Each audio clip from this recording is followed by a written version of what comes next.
tiroides o eje hipotálamo, hipófisis, adrenales, ¿sí? Esto significa que se da como una cadena de respuestas fisiológicas para regular distintas funciones. Y es así que tenemos al hipotálamo, que es el que va a dar inicio a este sistema de control, en donde vamos a tener que es parte del sistema nervioso central, como ustedes recordarán, y ejerce a su vez una modulación sobre el sistema endocrino para llevar a cabo diferentes funciones. Por eso que tenemos al hipotálamo, tenemos a lo que vendría a ser la hipófisis anterior, donde vamos a tener células tróficas que van a recibir señales con el hipotálamo.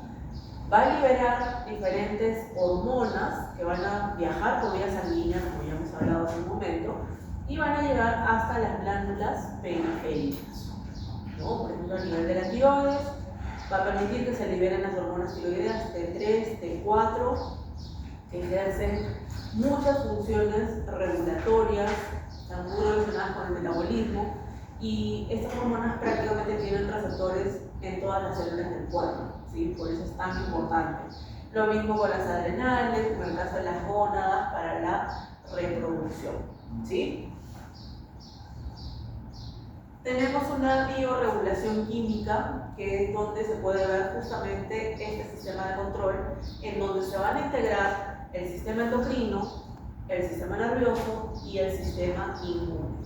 Sistema inmune que nosotros no vemos aquí en fisio, ustedes lo ven en inmunología, ¿no? En el caso del sistema inmune, ustedes saben que van a estar liberando citoquinas, ¿no? Citoquinas, para generar una respuesta a nivel de células blanco que están relacionadas con la defensa del organismo, ¿no? La protección. El sistema nervioso es con lo que nosotros empezamos fisiología, ¿no? Ustedes saben que van a liberar neuroquinas, que van a ser los neurotransmisores y que van a ejercer su efecto cuando llegan a sus receptores específicos en diversas neuronas con diferentes células. Y por último, tenemos el sistema endocrino, que es el que vamos a ver en estas 2 semanas, que liberan hormonas que llegan a sus células grandes. Acuérdense que las hormonas van a ser liberadas en las glándulas, ¿sí?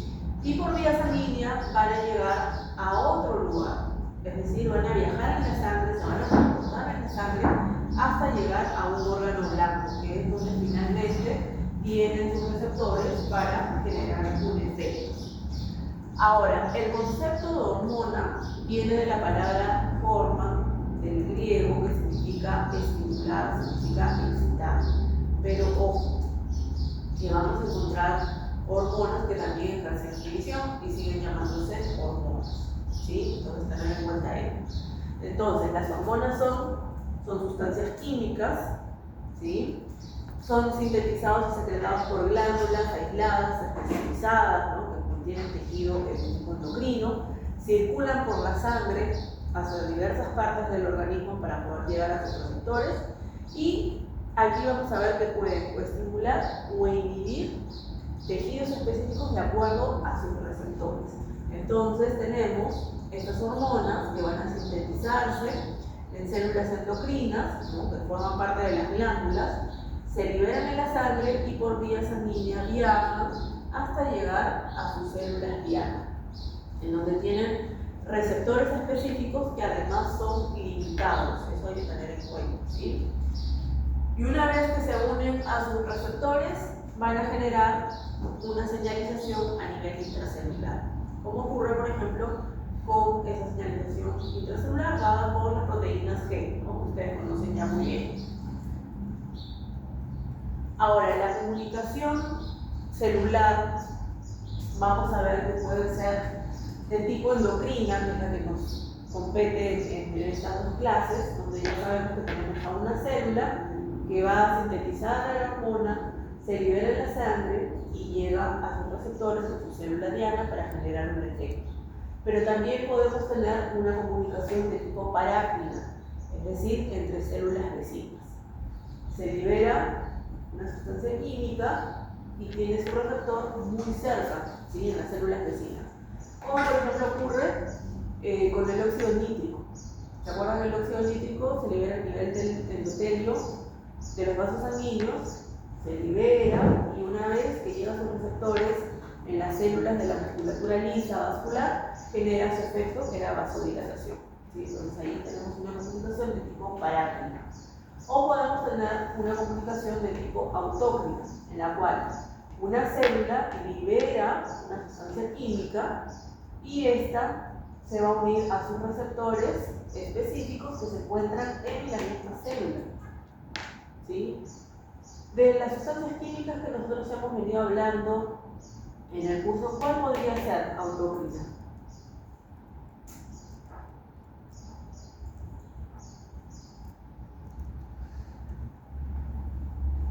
Adrenalina, muy bien. La adrenalina por eso que tenía autorreceptores, que era una forma de autorregularse para evitar que se segregen en gran cantidad. Entonces tienen un tipo de comunicación de tipo autócrina. Y tenemos la que también nosotros conocemos muy bien, que es la que está dada por la liberación de neurotransmisores a través de lo que vendrían a ser los botones terminales, ¿sí? Que es más de tipo nervioso.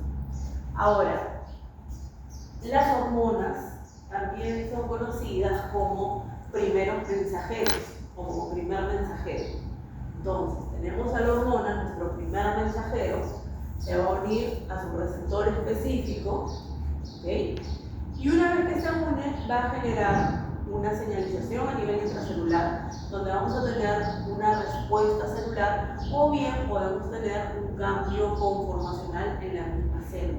Depende del efecto, ¿no? Que vamos a ir viendo en estas 2 semanas, como les estaba diciendo, ¿sí? Pero siempre hay una señalización a nivel intracelular. ¿Para qué? Para generar el efecto. Tenemos aquí una cascada de señalización celular en la cual se ve una amplificación. Nosotros habíamos visto, por ejemplo, si tenemos, vamos a suponer que tenemos aquí un receptor beta 1 a nivel del corazón para la adrenalina. Ya ustedes saben que a nivel del corazón, esos beta 1 son excitatorios y están asociados a proteína que es, ¿sí? Entonces, lo que vamos a ver aquí es que se va a activar la adenosiclasa, ¿sí? Por esa subunidad alfa. Una vez que se activa la adenosiclasa, sabemos que el ATP se va a transformar en AMP cíclico, lo cual va a activar a la proteinasa A. ¿Para qué? Para dar la respuesta que vendría a ser fosforilación de proteínas. ¿Sí? Eso es lo que nosotros hemos visto, ¿correcto? Pero en realidad, para que se pueda llevar a cabo todo este efecto, hay una amplificación muy grande, ¿sí? Se amplifican los efectos. ¿Qué quiere decir eso? Que si nosotros tenemos a un receptor y tenemos, en este caso la adrenalina, que es nuestro ejemplo, vamos a ver que desde ese primer mensajero, esa hormona, esa adrenalina, va a haber una amplificación de 10 veces. ¿Qué quiere decir eso? Que al amplificarse 10 veces, lo que vamos a tener es que ya, o sea, no es que se va a activar solamente una adenosiclasa, sino que se activan 10 adenosiclasas, porque hay una amplificación. Esta amplificación va a continuar y se amplifica unas 100 veces, lo cual se traduce en que si tenemos 10 adenosiclasas activadas, vamos a tener la transformación de 1000 AMP cíclicos. ¿Por qué? Porque hay una amplificación de 100, como les estaba diciendo. ¿Sí? Se dan cuenta que en realidad no es uno y uno y uno como normalmente hemos estado viendo, sino que en realidad es una amplificación muy grande. Ahora, luego de que se activan estos AMP cíclicos, se tienen que activar las proteínas A. En este caso, no hay amplificación, es decir, que si tenemos 1000 AMP cíclicos, vamos a tener la activación de 1000 proteínas A. ¿Okay? Luego de esto, sí va a continuar la amplificación y vean que se amplifica otras 100 veces más. Por lo tanto, vamos a tener 100.000 proteínas fosforiladas, ¿no? 100.000 activación de enzimas, ¿no? Dependiendo de la función. Y por lo tanto, esto sigue amplificándose otras 100 veces más.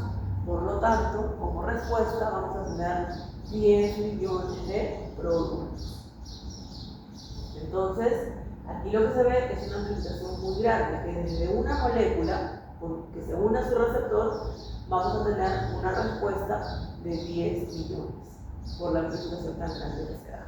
¿Sí? Entonces, vuelvo a repetir, no es que sea 1 y 1 y 1 como normalmente hemos estado viendo, sino que para que se puedan dar estas respuestas, se amplifican las señales. ¿Sí? ¿Queda claro? ¿Sí?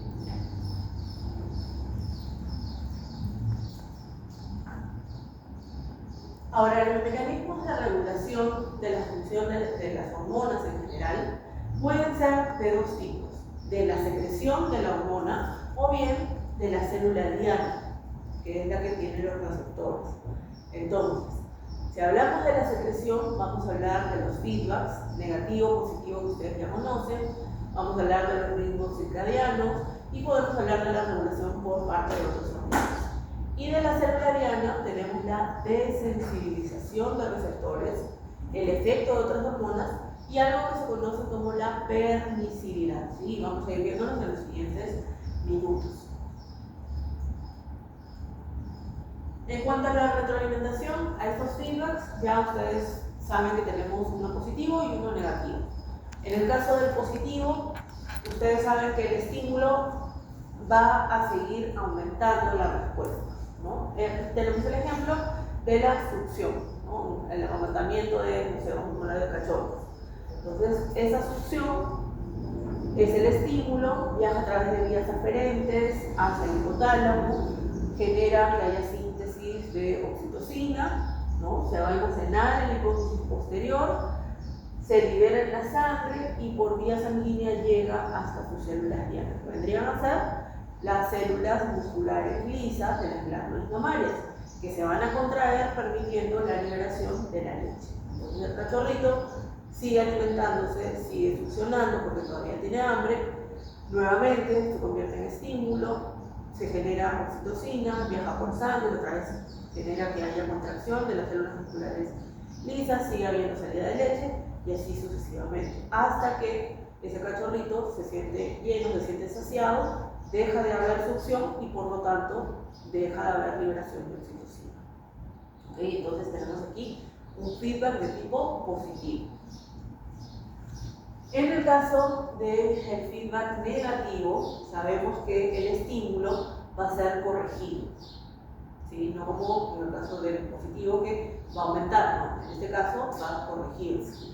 Entonces, aquí en el ejemplo nos muestra que hay una disminución del pH a nivel del duodeno, es decir, está con una acidez, ¿no? Que posiblemente está llegando desde el estómago. Ese es el estímulo. Y ustedes recordarán que cuando se siente esa acidez a nivel del duodeno, las que se estimulan son las células S, ¿no? Que van a comenzar a secretar secretina, ¿sí? Secretan secretina y por vía sanguínea llegan a sus células blanco a nivel del páncreas, las cuales son las células musculares. Entonces la respuesta va a ser liberar bicarbonato. Bicarbonato que va a tener la función de neutralizar esta acidez, ¿sí? Por lo tanto, va a tratar de corregir ese estímulo, ¿sí? Creo que queda claro, ¿no? Lo de los feedbacks, es algo que ya ustedes conocen. Tenemos también la regulación por parte de los ritmos circadianos. Los ritmos circadianos son los ritmos que se dan durante 24 horas, ¿sí? Es decir, durante todo el día, ¿sí? Durante las 24 horas del día. ¿Qué significa este ritmo circadiano? Significa que vamos a tener hormonas que van a ser secretadas en mayor proporción a mayor hora luz, ¿no? Aquí vemos a mayor hora luz, como el cortisol, la adrenalina, la serotonina, que son hormonas que van a permitir que se pueda afrontar el día disponiendo de energía, ¿sí? Porque hacen de que aumenten los niveles de glucosa. Por eso, por ejemplo, se recomienda que en el caso de los niños asistan al colegio en horas de la mañana, porque es donde hay mayor disposición de energía. ¿Sí? Y se dan cuenta de que estas hormonas, que están altas a mayor horas luz, en la noche comienzan a caer. ¿Sí? El pico del cortisol, por ejemplo, es entre 7 y 9 de la mañana. Es la que nos permite poder afrontar el día, ¿no? Poder enfrentarlo obteniendo energía. Y hay otras que se van a liberar con sus picos más en la noche, tipo 10 de la noche. Es la hora ideal donde, por ejemplo, la melatonina, ¿no? Que es la hormona del sueño y que ayuda a reparar, ¿no?, el organismo, se secreta a 10 de la noche, 10, 11 de la noche. Adenosina, ¿no? O la hormona de crecimiento. La hormona de crecimiento también, sus picos están en horas de la noche. Por eso se recomienda que también los niños duerman 8, 9, 10 horas, porque esta hormona le va a permitir que sus órganos, su sistema locomotor pueda desarrollarse y pueda crecer. Y lo mismo pasa con los cachorritos, ¿no? Los cachorritos normalmente están durmiendo muchas horas al día, ¿no? Y eso es porque la hormona de crecimiento se está secretando. Eso le va a ayudar también en ese crecimiento y desarrollo. Ahora, también en este ritmo circadiano podemos ver dos hormonas, que son la grelina y la leptina, ¿sí?, que son las que permiten que se puedan dar los hábitos de alimentación. Ustedes recordarán que hemos hablado de la grelina, ¿sí? La grelina se va a secretar cuando el estómago se encuentra vacío, ¿sí? Es la que hace que el animal vaya a cazar, por ejemplo, o cuando ustedes se despiertan, vayan a buscar el desayuno, ¿sí? Porque se secreta, como les digo, cuando el estómago está vacío y por vía sanguínea llega hasta el hipotálamo y va a estar estimulando el centro del hambre. Y por el contrario, tenemos la otra hormona, que es la leptina, que es la hormona de la saciedad, que se secreta desde los adipocitos cuando se siente saciado, es decir, ya ingirió el alimento el animal, ¿no?, o la persona, y comienza a liberarse leptina. Y la leptina viaja por sangre hacia el hipotálamo y comienza a estimular el centro de la saciedad. Es lo que hace que se detenga el animal de seguir ingiriendo el alimento. Ahora, estos ritmos circadianos también son importantes a nivel reproductivo. Seguramente esto lo van a ver mucho más desarrollado cuando llegue el repro, en el sentido de que hay especies que se basan para obtener ese ciclo estral, es decir, el momento en que entran en el celo, de acuerdo a los ritmos circadianos, donde algunas especies requieren de mayor hora de luz y otras de menor hora de luz. Como por ejemplo el caso de las yeguas. Las yeguas entran en celo a mayor hora de luz, es decir, durante las estaciones de primavera y verano. ¿Sí? Tienen un ciclo estral estacional a mayor hora de luz. O por el contrario, en el caso de ovinos, de caprinos, que tienen un ciclo estral a menor hora de luz, es decir, durante el otoño y el invierno. Y en repro van a aprender que se puede jugar un poquito con eso para obtener mejores productos, ¿sí? Pero eso ya es tema de otro curso, ¿no? Pero quiero que vean que hay hormonas que se van a secretar de acuerdo a estas horas luz para que las hembras puedan entrar en celo. A diferencia de una vaca, por ejemplo, la vaca entra en celo cada 21 días, sí o sí, no importa la estación del año. Cada 21 días está ciclando. ¿Ok? Entonces, vuelvo a recalcar que sí hay hembras que requieren de estos ritmos circadianos para poder entrar en etapas reproductivas. ¿Ok? ¿Queda claro el ritmo circadiano? Ahora, tenemos la desensibilización. Esta desensibilización se refiere a que se desensibilizan receptores. Un ejemplo muy estudiado es el que ocurre a nivel del corazón. Ustedes saben que a nivel del corazón tenemos la llegada de la adrenalina que se une a sus receptores beta 1, ¿sí? Pero también sabemos que la adrenalina no puede estar llegando constantemente al corazón, porque si no, sabemos que a largo plazo no vamos a tener un buen gasto cardíaco. ¿Okay? Entonces, fisiológicamente existen unas proteínas que se denominan beta-arrestinas. Beta-arrestinas, aquí también, beta-arrestinas. Estas beta-arrestinas, lo que hacen es desensibilizar a estos receptores beta-1. ¿Con qué finalidad? De evitar la sobreestimulación de las células cardíacas. ¿Sí? Entonces, lo que hace la arrestina es tomar al receptor beta-1 y lo internaliza por endocitosis. ¿Sí? Y forma endosomas donde se van a encontrar estos receptores. Como les digo, la finalidad es de evitar que haya una sobreestimulación por parte de la adrenalina. La adrenalina ya cumple su función, sabemos que fisiológicamente ayuda, pero las células reconocen de que no puede estar constantemente siendo estimulada. Por lo tanto, las beta-arrestinas generan esa desensibilización por endocitosis. Entonces se forman estos endosomas donde vemos a la arrestina, ¿no? A la beta-arrestina y al receptor. Ahora, esto puede durar minutos o puede durar horas, ¿okay? Pero lógicamente no va a durar para siempre.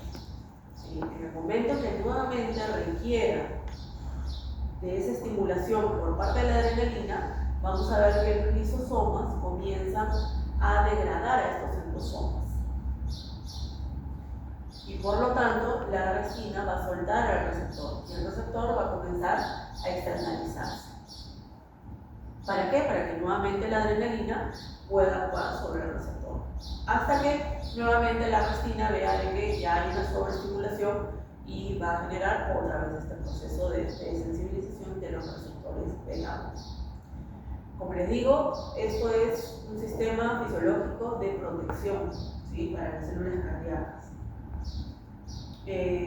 Pero a largo plazo sí puede traer complicaciones, porque si se mantiene, vamos a suponer que se mantienen estos endosomas con las arrestinas reteniendo, ¿no? A los receptores beta-1, entonces lo que vamos a ver es que la adrenalina no va a poder ejercer bien su efecto y por ende vamos a tener menor volumen sistólico, y si tenemos menor volumen sistólico, el gasto cardíaco comienza a caer. Entonces a largo plazo esto no se puede mantener, sino es cuestión de tiempo fisiológicamente estimulado genéticamente para que pueda actuar de manera adecuada, ¿sí? Y el tiempo sí. Entonces la arrestina lo que hace es sensibilizar para poder internalizarlo con dosis al receptor o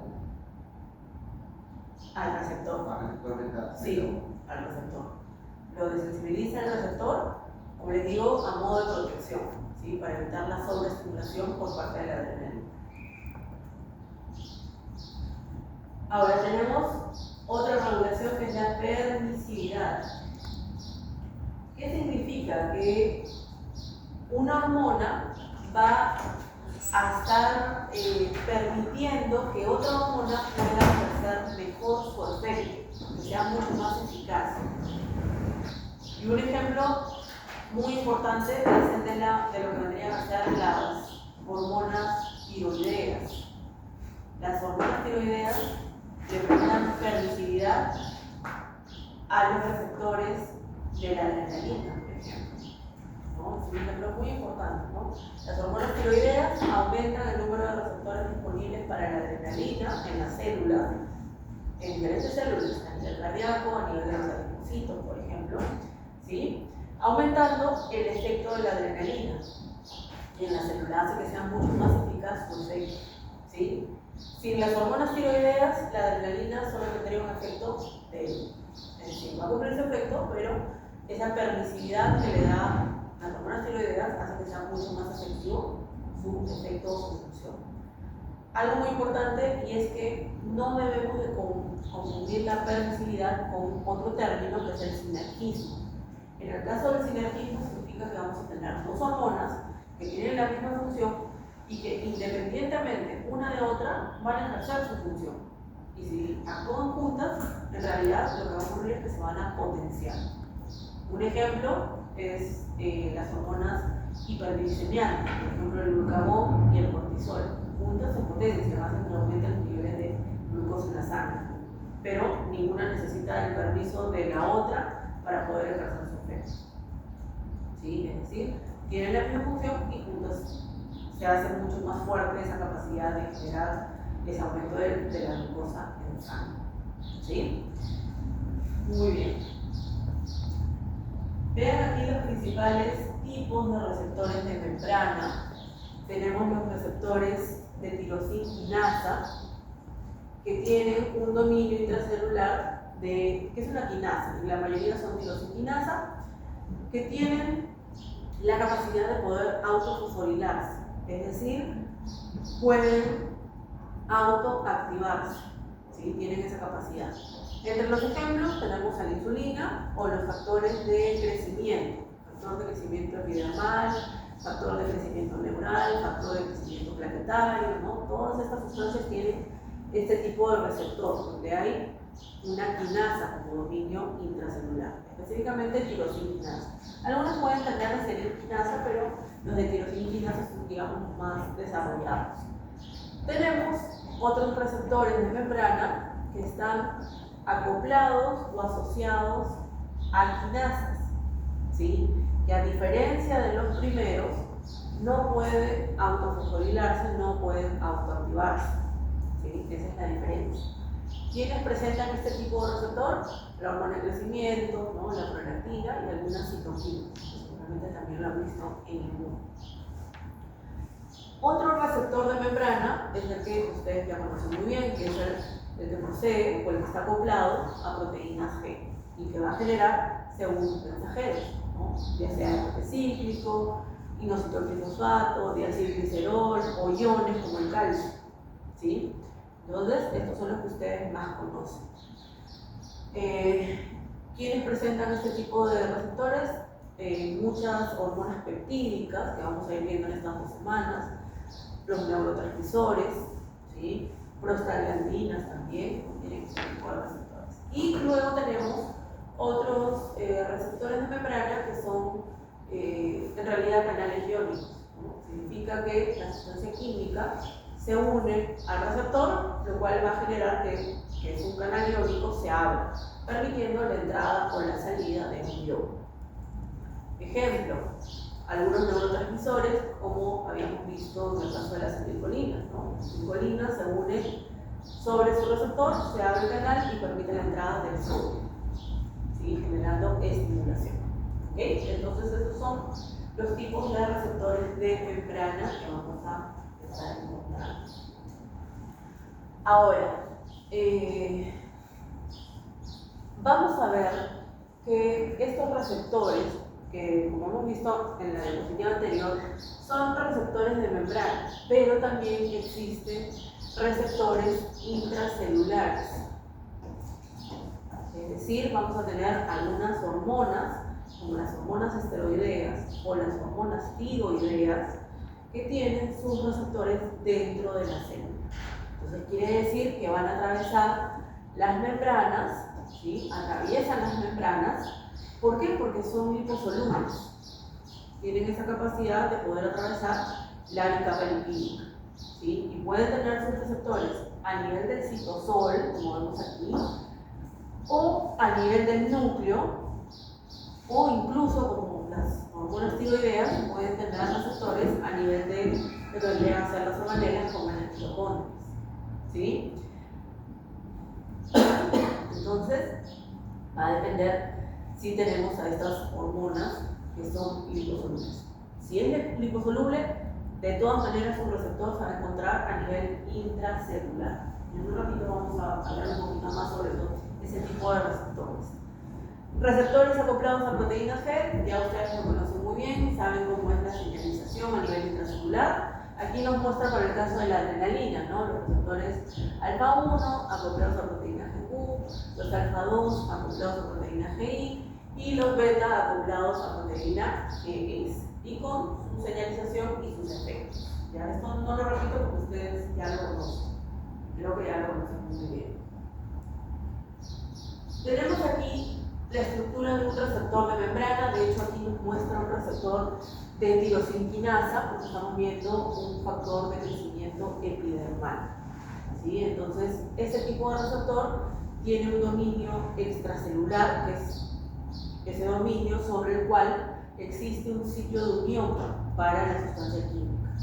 Tiene un dominio de transmembrana, que es el que está atravesando la bicapa lipídica, y luego tiene, en este caso, un dominio intracelular, que en este caso tiene actividad enzimática, tiene la capacidad, como es de tirosinquinasa, tiene la capacidad de poder fosforilarse, es decir, que puede ceder fosfatos para poder activar a estas enzimas. Vean aquí el receptor de insulina, que justamente también es un receptor de tirosinquinasa, en el cual vemos que tiene 4 subunidades, 2 alfa y 2 beta. Una vez que se une, ¿sí? Que se une la insulina a su receptor, vamos a ver que va a haber un cambio conformacional en la subunidad beta. ¿Qué significa esto? Que al tener el dominio de tirosinquinasa tiene la capacidad de autofosforilarse, lo cual a su vez significa que comienza a ceder fosfatos. Y cede fosfatos a quién o a dónde? A unas proteínas, ¿sí? Complejas que se encuentran muy cerca del receptor. ¿Sí? Y la finalidad es la de, con todo este proceso, que vamos a ver la próxima semana que nos toca hablar sobre el páncreas, es activar a la AKT. La AKT es la proteínasa B. Justamente esta es la abreviatura que le han puesto, no como la proteínasa A o C, que era mucho más simple de reconocer. ¿Sí? Entonces, cuando ustedes vean AKT, están hablando de proteínasa B. Entonces, cuando finalmente se activa la proteínasa B, lo que vamos a ver es que van a comenzar a traslocarse, a externalizarse las GLUT4. Y cuando se externalizan las GLUT4, vamos a ver que la glucosa comienza a ingresar, comienza a almacenarse en las células por la acción, si se dan cuenta, de la insulina. Es la llave que permite que la glucosa pueda ingresar dentro de las células, ¿no? Células musculares esqueléticas, adipocitos, ¿no? Para que de esa manera los niveles de glucosa en sangre bajen. ¿Por qué? Porque se está almacenando en las células. ¿Sí? Esa es la finalidad. ¿Queda claro o hay alguna duda?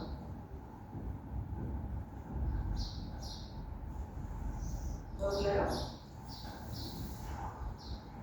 Aquí tenemos la señalización del receptor de las hormonas esteroideas, que es justamente la que les comenté, que tiene receptores dentro de las células.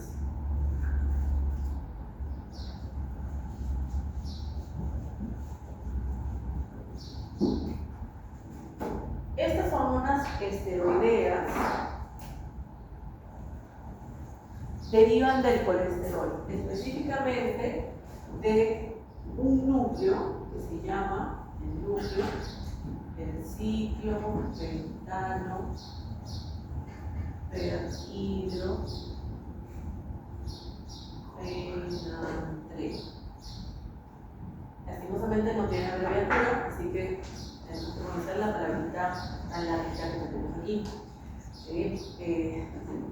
Ciclopentano perhidrogenantreno. ¿Okay? Yo sé que se van a acordar. Espero. ¿Sí? Ciclopentano perhidrogenantreno, es decir, es un núcleo del colesterol. Es justamente por eso que son liposolubles. ¿Sí? Entonces, vean que aquí tenemos a esta hormona esteroidea, tenemos la membrana de su célula diana y por esa liposolubilidad atraviesa sin ningún problema la membrana, ingresa en la célula y dentro de la célula nos muestra que tiene a su receptor. Este receptor de la hormona esteroidea está acompañada por una molécula, ¿sí? Por una especie de proteína que se le denomina, en español se le llama así, la chaperona.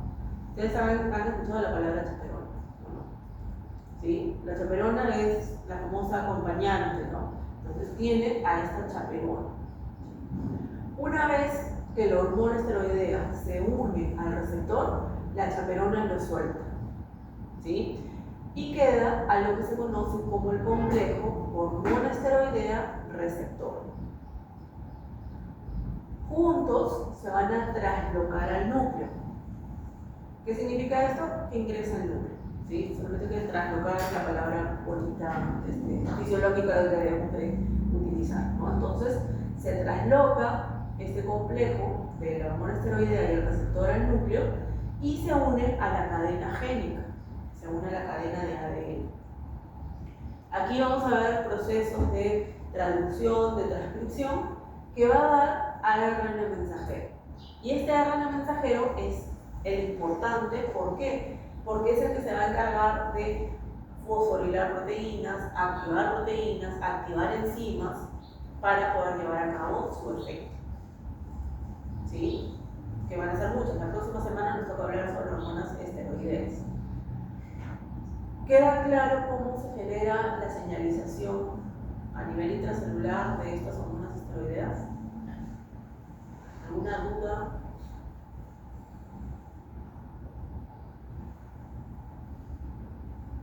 ¿Todo claro?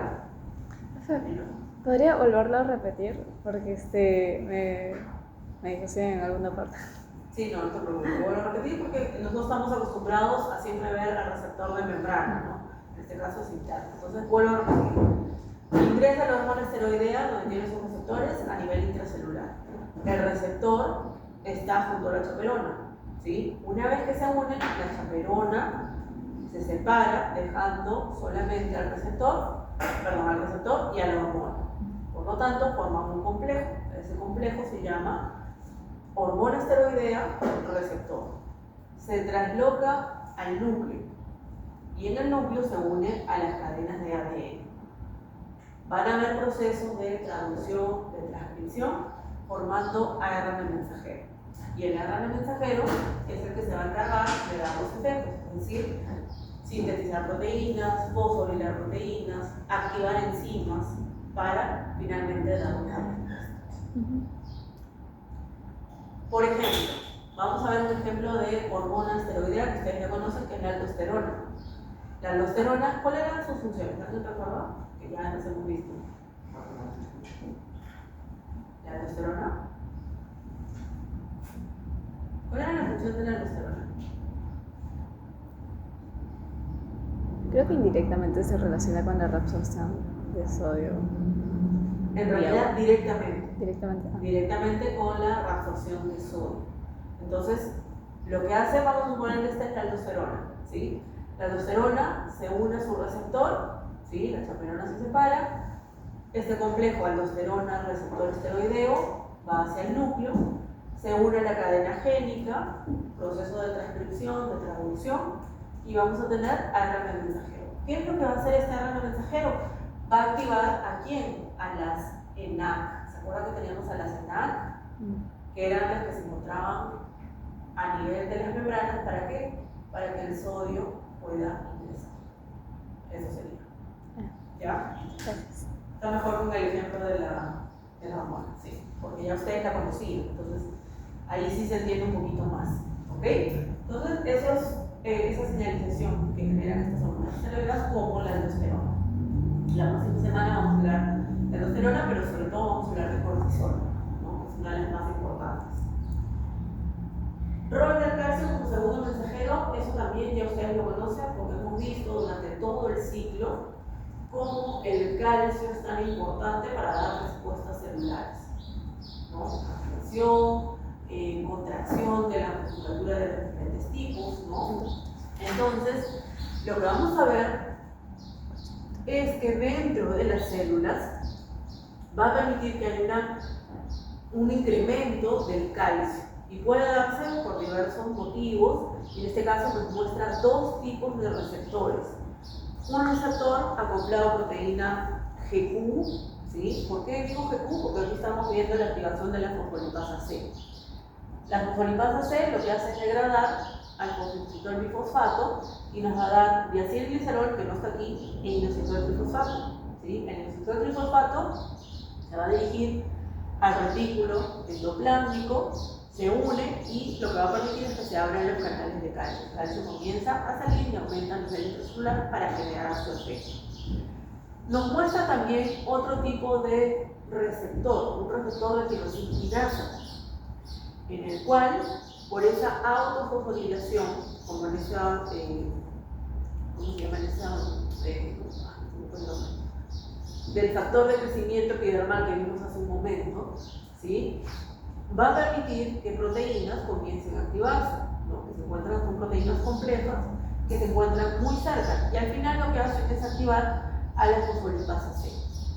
Y esa fosfolipasa C degrada el fosfodinositol fosfato, diacilglicerol, inositol trifosfato, va al retículo, se une a sus receptores, permite que se abran los canales de calcio y el calcio sale aumentando a nivel intracelular. Entonces se dan cuenta de que son dos tipos de receptores que tienen al inicio dos mecanismos diferentes, pero se dan cuenta que al final van a generar lo mismo, es decir, que el calcio aumente, ¿sí?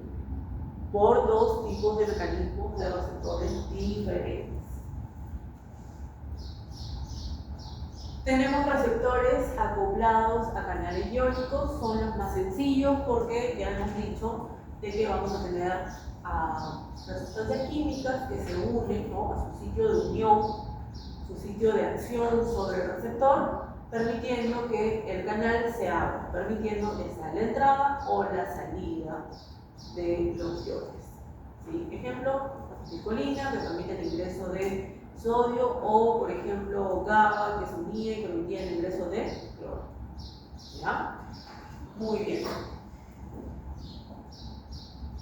¿Tienen un receso o continúo? ¿Ustedes nada? ¿Quieren un tiempito de descanso? ¿Sí?